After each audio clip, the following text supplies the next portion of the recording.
जिंदाबाद ABVP जिंदाबाद long live ABVP long live long live ABVP long live গয়েশপুরে বারংবার বোমাবাজি দুর্ঘটনা ঘটছে কেন? মুখ্যমন্ত্রী তুমি জবাব চাই, জবাব দাও। জবাব চাই জবাব দাও জবাব চাই, জবাব দাও। জবাব চাই জবাব দাও জবাব তোমায় দিতেই হবে, নইলে গদি ছাড়তে হবে জবাব তোমায় দিতেই হবে। নইলে গদি ছাড়তে হবে গয়েশপুরের ছাত্র সমাজের সুরক্ষার দাবিতে এবিভিপি লড়ছে লড়বে, লড়ছে লড়বে এবিভিপি লড়ছে লড়বে। লড়ছে লড়বে এই নির্যাতনকারী সরকার, আর নেই দরকার এই ধর্ষণকারী সরকার, আর নেই দরকার এই নির্যাতনকারী সরকার, আর নেই দরকার এই ধর্ষণকারী সরকার। আর নেই দরকার বলো বলো ভারত মাতা কি, বলো বলো ভারত মাতা কি।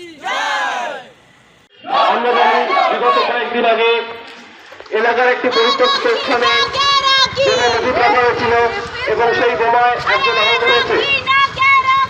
এই স্থিতি গয়েশপুর শুধু নয়, সমস্ত পশ্চিমবঙ্গে।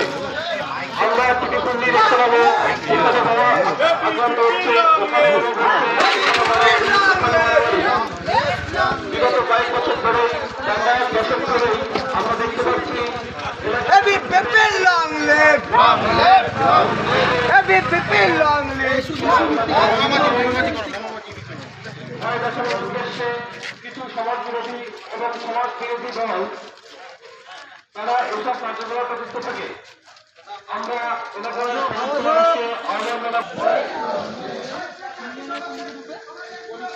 এই সংগ্রামের এই জায়গাটায় সরকারের বিরুদ্ধে আমাদের এই পদযাত্রা। বলছি কি প্রোগ্রাম আপনাদের ধরতাম না? তো আজকে যেটা আমাদের গয়েশপুর অখিল ভারতীয় বিদ্যার্থী পরিষদের পক্ষ থেকে আমরা রাস্তায় নেমেছি, কারণ আমরা দেখেছি বিগত দিনে গয়েশপুরে বারংবার এই ভোট ঘোষণার পর থেকেই বারংবার বোমাবাজি করে মানুষের মধ্যে যে আতঙ্ক সৃষ্টি হয়েছে, এই ছাত্রছাত্রীদের মধ্যে আজকে যে আতঙ্কের সৃষ্টি হয়েছে, তার প্রতিবাদে আমরা আজকে গয়েশপুর পুলিশ স্টেশনে, গয়েশপুর পুলিশ ফাঁড়িতে আমরা একটি ডেপুটেশনের কর্মসূচি নিয়েছি, যে পুলিশ যাতে আরও বেশি সক্রিয় হয়, যে ছাত্রছাত্রী যারা আছে তাদের মধ্যে যাতে আতঙ্কের পরিবেশ না থাকে, পুলিশ সেই আশ্বাসনটা আজকে আমাদেরকে দেবে, এই দাবিতে আজকে আমরা রাস্তায় নেমেছি। তার মানে আপনি বলতে যাচ্ছেন যে পুলিশ এখনও সচেতন না? অবশ্যই না। যদি পুলিশ আজকে সক্রিয় থাকতো তাহলে আপনি মাঠে, আপনি তো জানেন কয়েকদিন আগে আপনারা সাংবাদিক আছেন, কিছুদিন আগে আনন্দপল্লীর মাঠে বোম পাওয়া গেছে। তো পুলিশের নাকে তোলা দিয়ে আজকে মাঠে ঘাটে বোম পাওয়া যাচ্ছে। একটা মাঠে আজকে ছাত্রছাত্রীর সমাবেশ সব থেকে বেশি থাকে, সেই জায়গাতে একটা আক্রান্ত হওয়ার সম্ভাবনা একটা ছাত্রছাত্রীরই বেশি থাকে না। আমরা ছাত্রছাত্রীদের প্রতিনিধি হিসাবে আমরা রাস্তায় নেমেছি আজকে। পুলিশের কাছে কি দাবি রাখবেন? পুলিশের কাছে আমরা মূলত এই দাবিটাই রাখবো যে আজকে এই যে ভোট কেন্দ্রিক বিভিন্নভাবে চক্রান্ত করে মানুষের মধ্যে যে আতঙ্কের সৃষ্টি করা হয়েছে, চক্রান্তটা কারা করছে?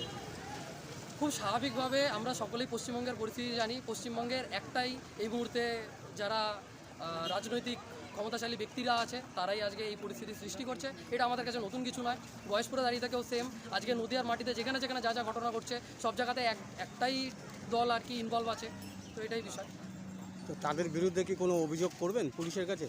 আমাদের অভিযোগের বিষয়ে দেখুন, পুলিশ তদন্ত করবে, এটা আমাদের কাছে উদ্দেশ্য, এর বাইরে কিছু না। পুলিশ তদন্ত করুক, অভিযুক্ত কে আছে সেটা পুলিশ খুঁজে বের করবে। আমাদের দাবি হচ্ছে পুলিশকে আজকে রাস্তায় নামতে হবে।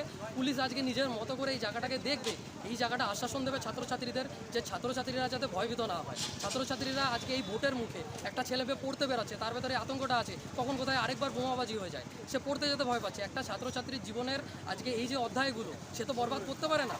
এই যে পরিস্থিতিকে গরম করার চেষ্টা বারংবার, এই জিনিসটা আমরা কোনোভাবে মেনে নেব না। শুধু কি বোমের বিষয়টাই তুলে ধরবেন ছাত্রছাত্রীদের সুবিধার্থে, না আরও পারিপার্শ্বিক অন্য কোনো বিষয়গুলো থাকবে? দেখুন, পারিপার্শ্বিক বিষয় বলতে গেলে এই মুহূর্তে আমরা কেবলমাত্র এই বোমাবাজি এবং যে বিভিন্নভাবে ভোটের আগে আগে লোকজনকে আতঙ্কিত করা যে চক্রান্ত চলে, এইটার বিরুদ্ধেই আজকে আমাদের রাস্তায় নামা।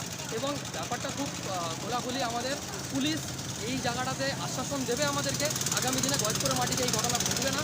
এবং দ্বিতীয়ত, ছাত্রছাত্রীদের জন্য অ্যাটলিস্ট ইলেকশন টাইমে যদি একটা হেল্পলাইন নাম্বার খুলে দেওয়া যায়, যে ছাত্রছাত্রীরা সমস্যায় পড়লে পুলিশের কাছে যাতে তৎক্ষণাৎ পৌঁছাতে পারে, সেই বিষয়ে আজকে আমরা দাবি রেখে আমরা ডেপুটেশন দিচ্ছি। আপনার নাম, পরিচয়?